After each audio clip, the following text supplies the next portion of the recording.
Ladies and gentlemen, what is going on, everybody? This is Joseph Conlon here tonight on the Big Fight Fuel channel.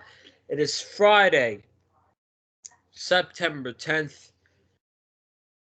Excuse me, had to catch my breath. September 10th, 2021.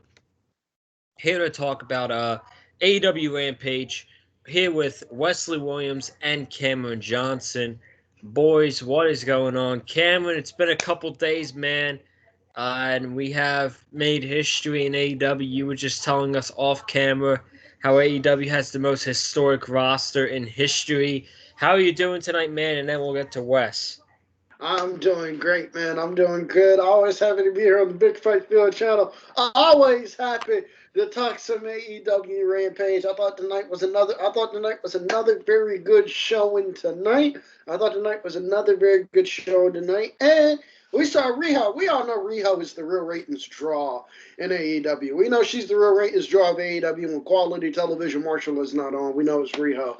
We know it's Riho. So I thought I thought this is a very good show. It opened hot. And I thought it closed hot with Moxley coming out. But I'm happy to be here, man. I can't wait to get into the show. Yeah, man. Wes, how are you doing tonight on this Friday night?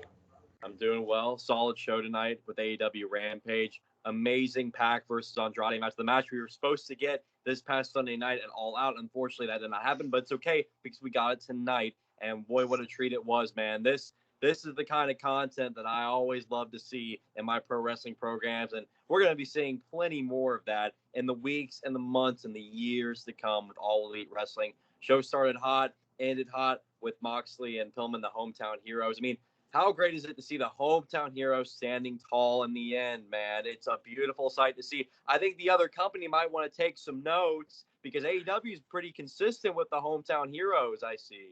You know, good and well, this is WWE. Brian Pillman Jr. would have been pinned and Brian Pillman Jr. would have been pinned and made to look like a jabron in front of his hometown and in front of his family. Y'all know. He's got a losing streak going into his match with MJF, that's for sure.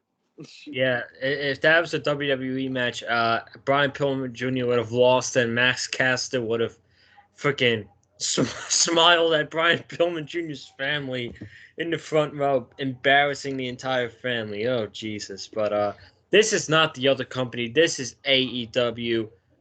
Pretty good show tonight. This show was basically based around one match. It was Pac versus Andrade, and we're going to get into that very shortly. But before we do, if you have not already, we had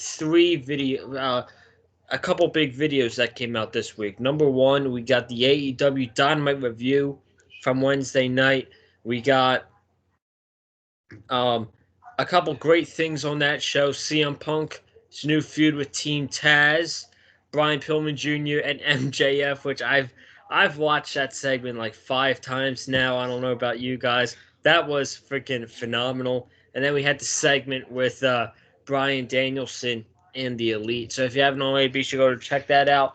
Last night we did the reaction video to NFL opening night, the Tampa Bay Bucks against the Dallas Cowboys, and then earlier today we previewed the Miami Dolphins against the New England Patriots on Sunday. And let's get into the Rampage show. No wasting time. We are going to get into Rampage. And AEW did not waste time because the show opened and you already had Pac and Andrade standing in the ring, ready to go, no entrances. And we heard on Wednesday night, I read Twitter during the AEW review with Wes. I said, I'm hearing things that Pac and Andrade was an amazing match on Rampage, and indeed it was. What an awesome match it was. 17 minutes. As soon as Justin Roberts said 30-minute time limit, I'm like, oh boy, this is gonna be a hell of a match. And indeed it was. These guys went 17 minutes nonstop. This was a big match for Andrade. A really big match for Andrade. Bigger for him than it was Pac. And, Pac's phenomenal. Pac is easily a top 10 wrestler in AEW. Andrade, I feel like he's a top 10 wrestler in the world. He had a lot to prove tonight. These guys went out there and they killed it. There was no way that the two other matches were going to top that match. And this was an amazing match. Andrade wins after Pac. Just got to get to the finish here because I cannot talk about this match move by move, understandably. You got to go check out and watch it. I'm sure you'll find it on YouTube somewhere, or if you DVR TNT, you'll find it there. The ending of the match, Pac has the brutalizer in on Andrade. He looks like he's going to win. Uh, Jose, I think his name is. I don't know what he is for Andrade, but he stands there with the iPad the entire time. Jose got on the apron. The Lucha Brothers came down, took him off the apron, gave him a double super kick. Chavo came in with the iPad and hit Pac with the iPad in the back of the head, which allowed Andrade to cover Pac to get the win.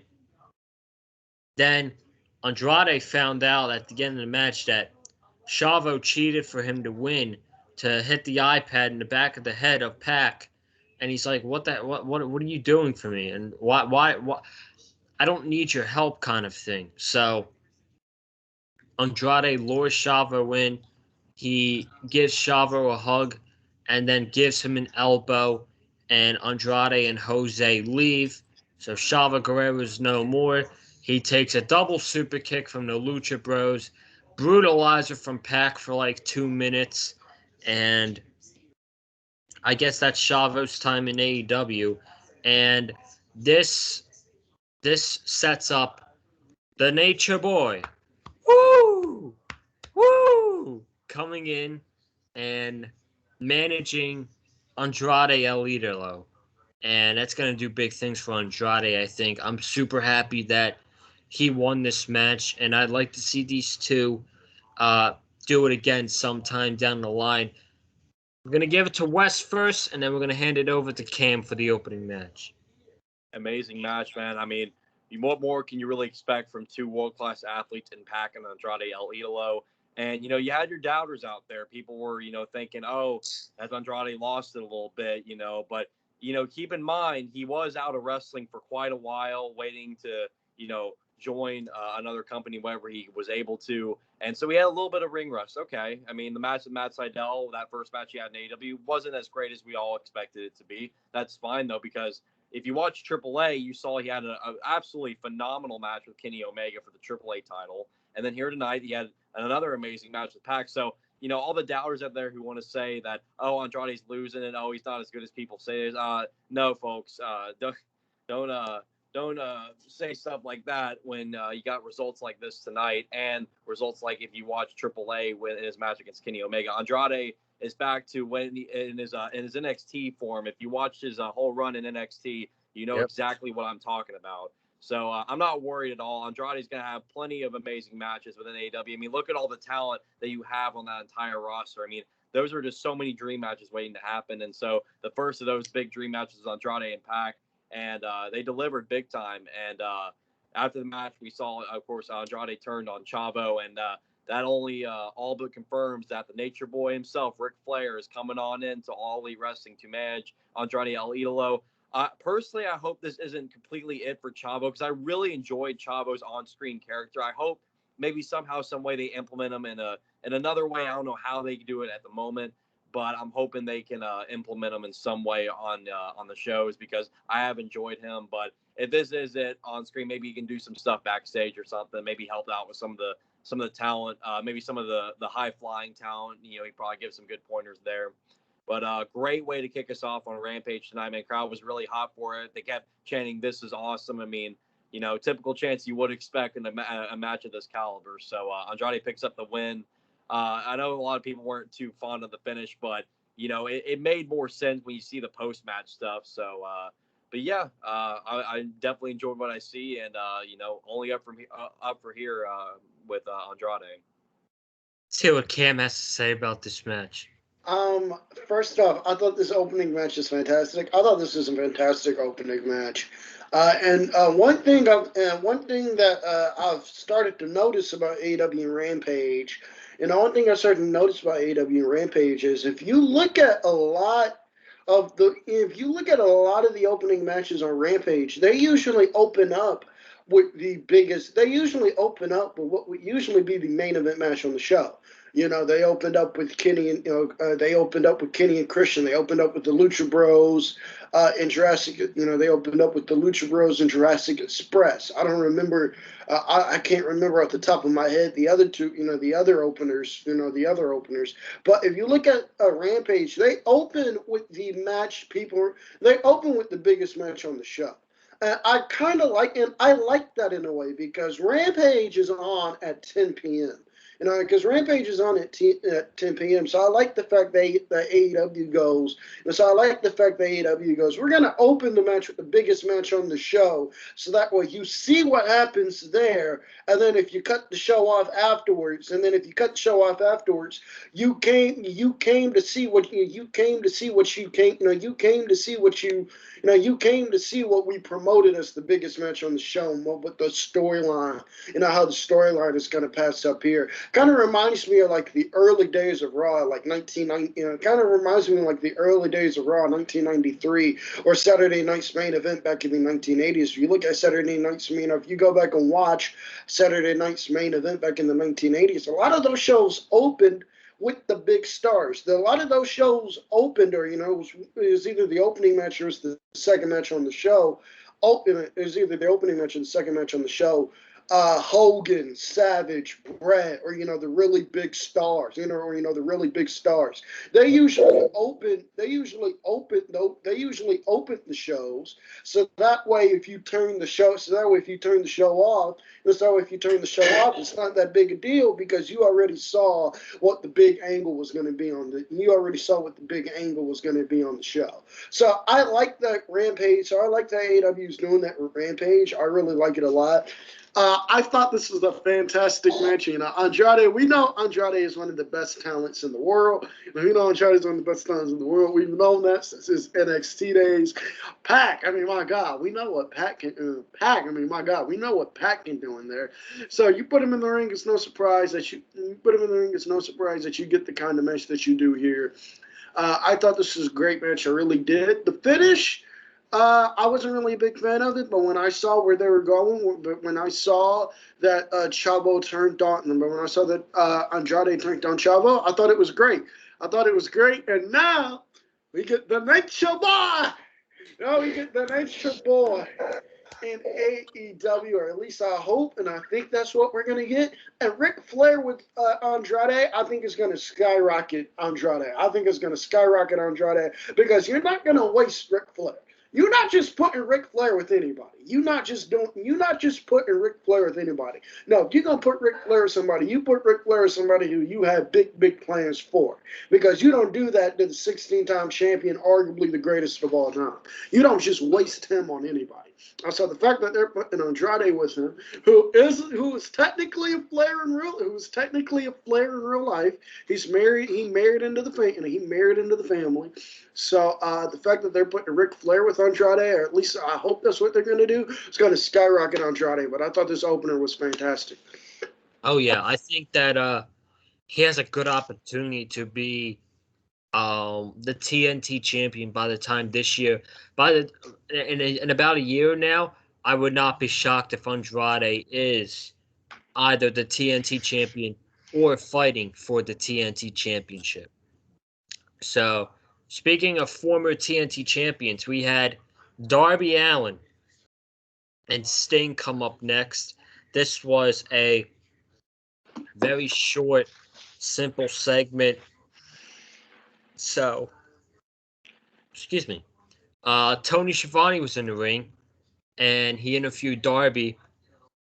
He's like, Sean Spears, I just want to let you know that Wednesday night I'm gonna kick your ass, and without Tully, all you were is a generic piece of shit. So that's a jab at what he was in WWE. He was pretty generic there, but and then Sting was talking about riding off coattails, and old Tully came out and he talked about riding coattails of Sting, Sting riding Darby Allin's coattails, and this was a setup for Shawn Spears to come out, hit the C4 on Darby Allin, and basically just get more heat for their match coming up Wednesday on Dynamite. So this really wasn't anything too crazy. It was just, Spears getting some heat before the match Wednesday night against Darby Allin, which I think is going to be a great match on Wednesday. So, very quickly, Cam, thoughts on the segment setting up Darby and Spears? I thought the segment was fine. I thought this is a perfectly fine segment. I thought Darby Allin was spot on the money, though. If you take Tully Blanchard away from Shawn Spears, at least in my opinion, if you take Tully Blanchard away from Shawn Spears is a dead duck. Shawn Spears is a dead duck. He's not going anywhere, at least in my opinion. At least in my opinion, Tully Blanchard, Shawn Spears has been great. But I thought the segment was fine. So I set the match on Dynamite, and this looks to be the next Darby Allin feud. So there you go. And all I hope is that we don't get Tully Blanchard as Sting. That's what I hope. I remember on Dynamite, Tully said something about Sting. I hope we don't get Tully Blanchard and Sting in the ring again. I really don't. But I thought the segment was fine. So set the match on Dynamite, and this looks to be Darby's next feud. So there you go. Wes? Yeah, I definitely don't think we're going to get Tully and Sting. I mean, Tully's in no shape to be wrestling it anyway. Sting, of course, we know can still go, but Tully, you look at him, you're like, nah, he can't go still. But I don't think we got anything to worry about with that. If this were WWE, we'd probably see that match in Saudi Arabia, for crying out loud. But I thought this segment was really good. It was very simple. It's just a way to set up Darby and Spears for Wednesday. Should be a very good match. I'm looking forward to it. I think those two guys will deliver. But yeah, I love the whole generic piece of shit line that Darby delivered at Shawn Spears. That was a nice little burn there. And Sting, of course, Sting knows how to get a crowd hot. I love that he was pumping up the Cincinnati crowd. So, nice little plan there by the heels. And, it should be very good to watch Darby Allin versus Shawn Spears Wednesday night. 6-woman tag, we had Dr. Britt Baker, DMD, Jamie Hayter, and Rebel against Ruby Soho, Chris Statlander, and Cam. I'm going to give it to you. Riho! Oh boy. This was a simple. He's a big Riho fan, man. I did not the draw. know. Riho, the draw. Amen. Say it again. Riho is a draw. Amen. It's no coincidence, man. It is no coincidence that Riho is on AEW Dynamite this week, and this week they beat Raw. At least I think they beat Raw in the key demos. That ain't no coincidence. Riho is a draw. We need more Riho on TNT. Well, she's just on the same level of being a draw as QT Marshall. So there you go. He wasn't even on the show this week. There you go. Oh, damn it. This was a fine 6-woman tag. This was just to get Ruby Soho some more momentum before her inevitable women's championship match against Britt Baker, which now that they've had the match with Hayter, this match tonight, I could see this match happening at Arthur Ashe Stadium and doing that match there. And then I don't know what Britt Baker does after that, because I don't see Ruby Soho beating Britt Baker. Do you, Wes? No, Britt Baker shouldn't be losing that title anytime soon. I definitely have her. I definitely have her hold it going into 2022.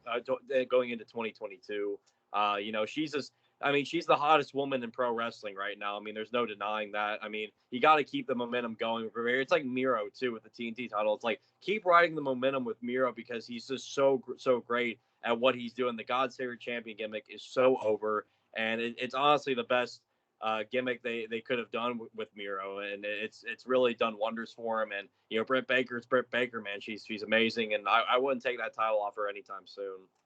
What'd you think of the match? I thought the match was good. I thought it picked up quite well at the end. It started off a little slow, but I thought towards the end it picked up quite well. And of course, Rebel taking the pin as we all expected, pretty much. And but yeah, it's just to get Ruby some more momentum going into the women's title match with her and Britt Baker. I'm looking forward to that a lot. Britt Baker and Chris Statler delivered a great match on Sunday at All Out, and so I'm expecting another great match here with Ruby So. And I'm so happy for Ruby. You can tell she's so comfortable and she's so at home with AEW. You can just tell by her body language, the way she's moving in the ring. I mean, you could tell like that fire, that passion. And you could see that with so many different men and women with AEW. Like you looked at Jon Moxley, even still, Jon Moxley has such a passion with the way he wrestles now. It's such a fire beneath him. Like when you saw him at the last days of his contract with WWE in those last episodes he was on, you could tell he was done. He was so tired. He was out of it. He wanted to freaking leave.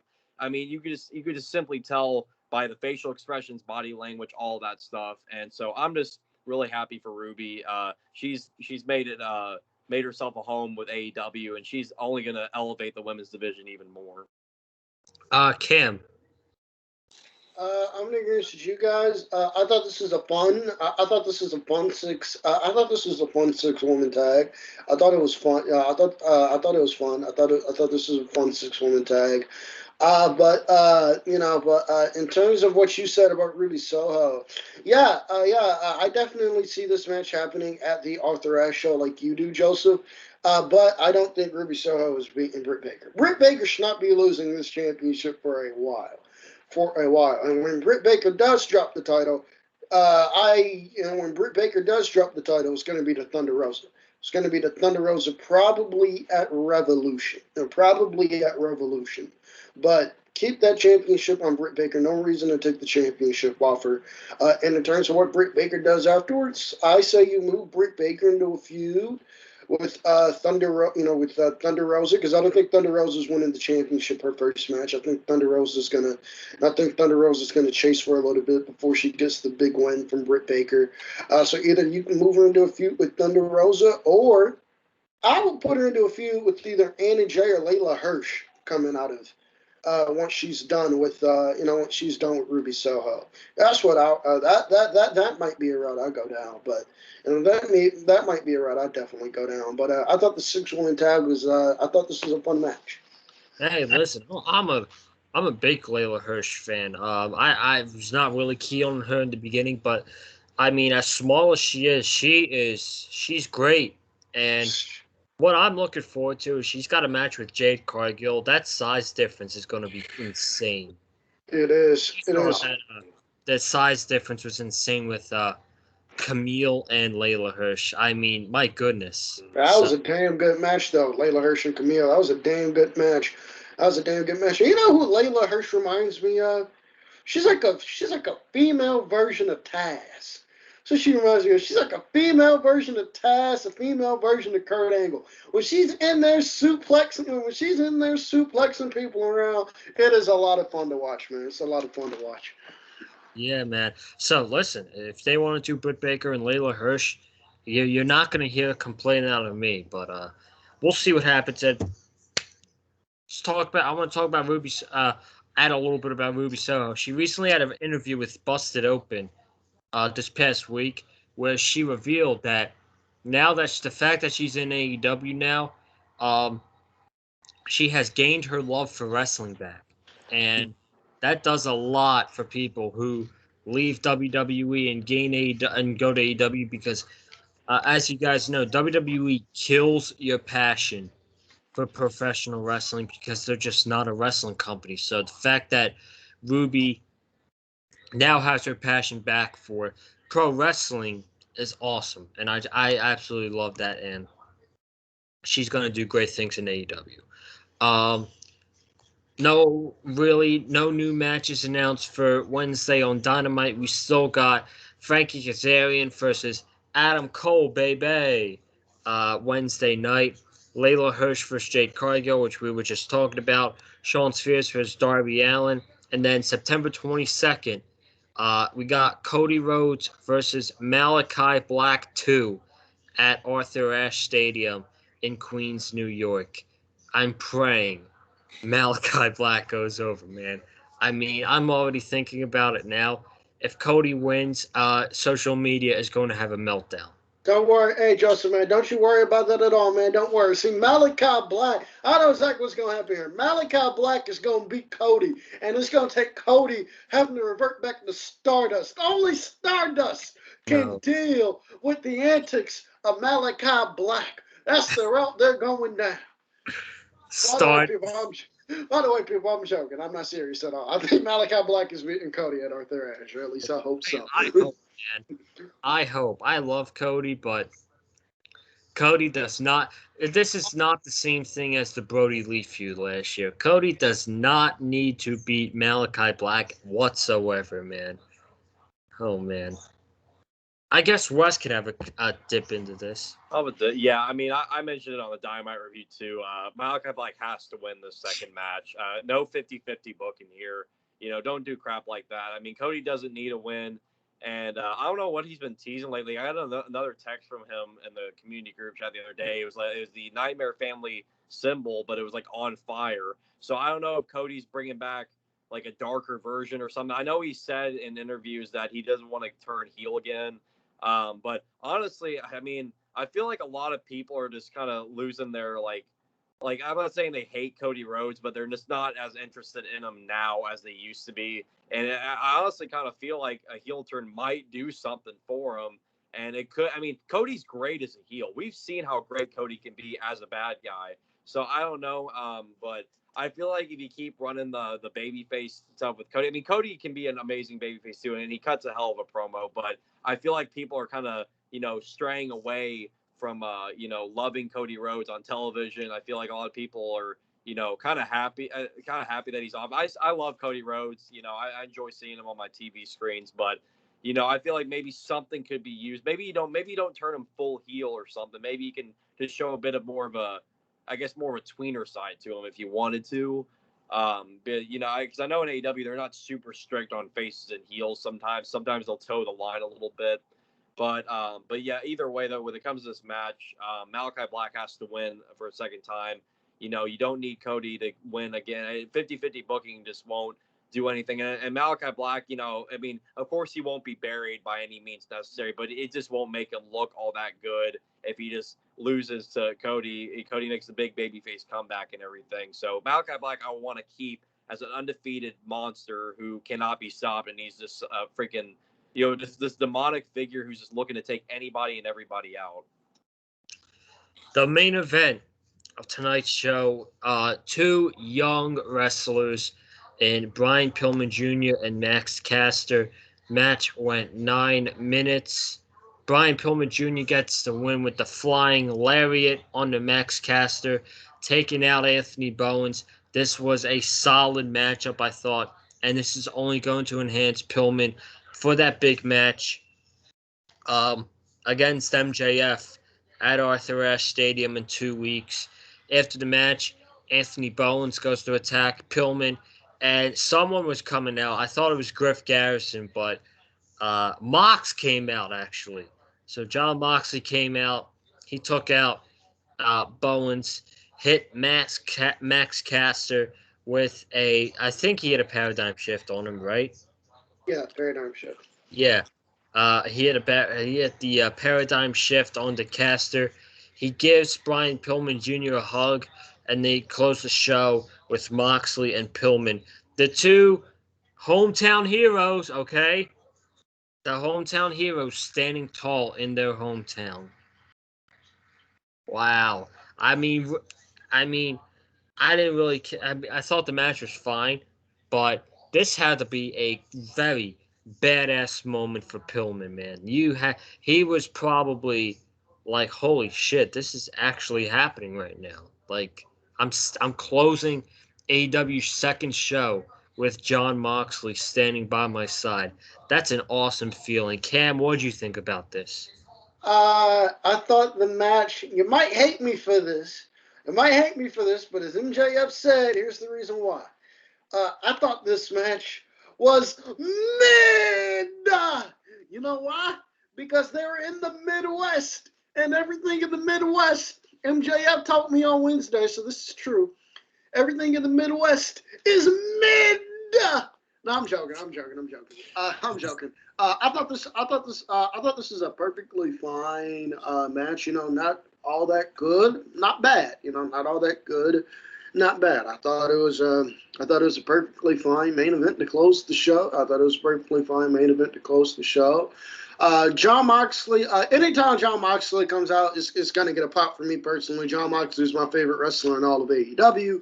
So having Moxley out there with Pillman, I thought was great. I thought was very cool, and it's a very cool moment for Brian Pillman for him to share the ring. In his hometown with one of the biggest stars in all. With one of the biggest stars in all of AEW. And John Moxley. So I thought that was absolutely great, and I thought the match itself was fine. Russ? Yeah, I thought this was a good main event, and I love the fact that they end the show with the hometown heroes and John Moxley and Brian Pillman Jr. And Brian Pillman's on cloud 9 right now, man. And it's just it's great to see him get a big singles push right now. I feel like he definitely deserves it. He's worked his ass off to get to this point, and I applaud Brian Pillman Jr. and I'm very happy for the guy, and I'm really looking forward to his match with MJF. I think I mentioned this on Wednesday. I feel like it's going to be a sleeper match on the card for Arthur Ashe. I feel like, going into it, not a lot of people may be anticipating how good it will be, but I feel like we're going to see a very, very solid match between both guys. I mean, I remember with Double or Nothing back in 2020, you looked at MJF versus Jungle Boy. Not a lot of people were talking about that match, and once it happened, it was way better than we all had anticipated. Those two guys went in and just freaking killed it. And we were all just sitting there like, that match had no right to be that good. And it was probably one of the better matches of 2020 overall. And so I very much enjoyed that. And, MJF is great, whether he's on the mic or in the ring. I mean, MJF is a very, very awesome young talent. And Brian Pillman, he's very young as well. He's 28 years old. And he's still got a very long career ahead of him. And man, it's going to be really cool to see him get that big time match at Arthur Ashe. And I love that he came out in the Cincinnati colors too, to really represent the hometown.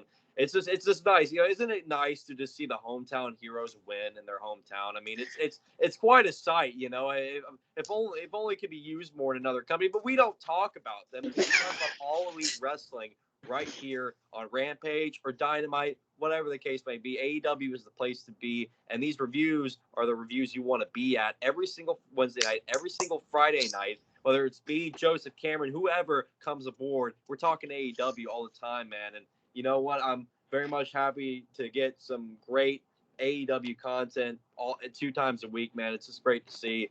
And AEW is going to continue to ride the momentum that they're on, man. They got that 1.3 million rating for Dynamite this past Wednesday, highest since their Dynamite debut. They had a bigger demo in the 1849 for Raw. Haven't they had a bigger one before that, or no? I don't believe so. It said it was the biggest since the Dynamite debut. Oh. And so, and I heard they got 200,000 buys for All Out this past Sunday. That is a grand success. I think I heard it did more than I think it did more than Money in the Bank, I think was reported.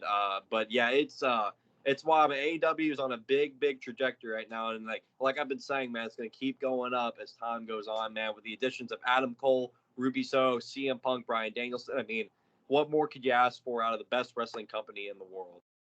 Exactly, Wes. I am in 100% agreement with you, man. 100% agreement. AEW is the place to be. This is the most talented roster probably ever outside of maybe 2002 WWE. This talent roster right here very much compares, I think, to that roster. They might not have the star power that 2002 WWE had, but in terms of in-ring work and in-ring quality, I don't think there's been a better roster ever in the world than right here. Dynamite is going to continue to soar. This is what TNA should have been all those years ago in 2006, 2007, when TNA had Kurt Angle, AJ Styles, Samoa Joe, Christian Cage. When they had all of them, this is what TNA should have been.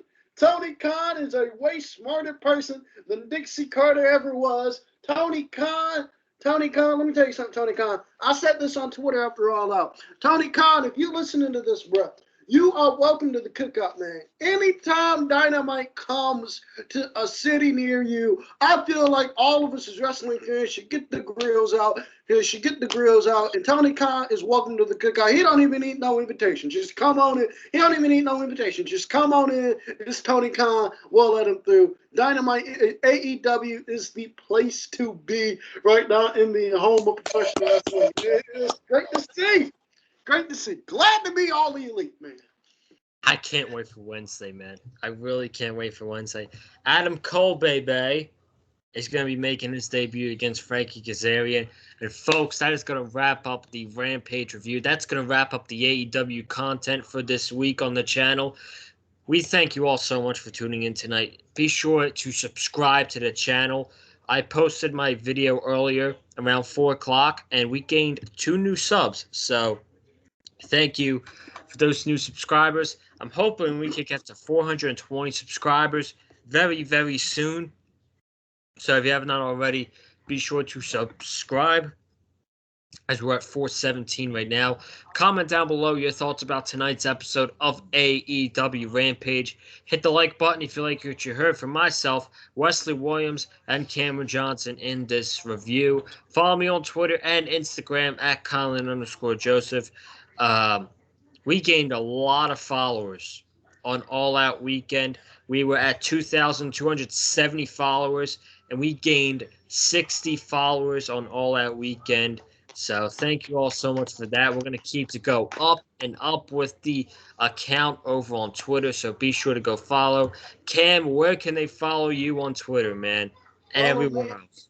Follow me on Twitter at Cam711on1. If you want to talk anything from pro wrestling to the NBA, you can even see me on Twitter doing what I do best. Which is being a QT Marshall stan and simping for Julia Hart and Riho, if you want to call it that. And Riho, if you want to call it that. I wouldn't, but if you want to call it that, you can call it that if you want to. So yeah, follow me on Twitter at Cam711on1. Make sure you subscribe to the CNE podcast, available on all platforms. A lot of good stuff coming up over there. And let me tell you something. This is all I'm going to say about it. If you are not subscribed by the time we hit the full gear, I would hit that subscribe button because I think we're getting very close. This is all I'm gonna say.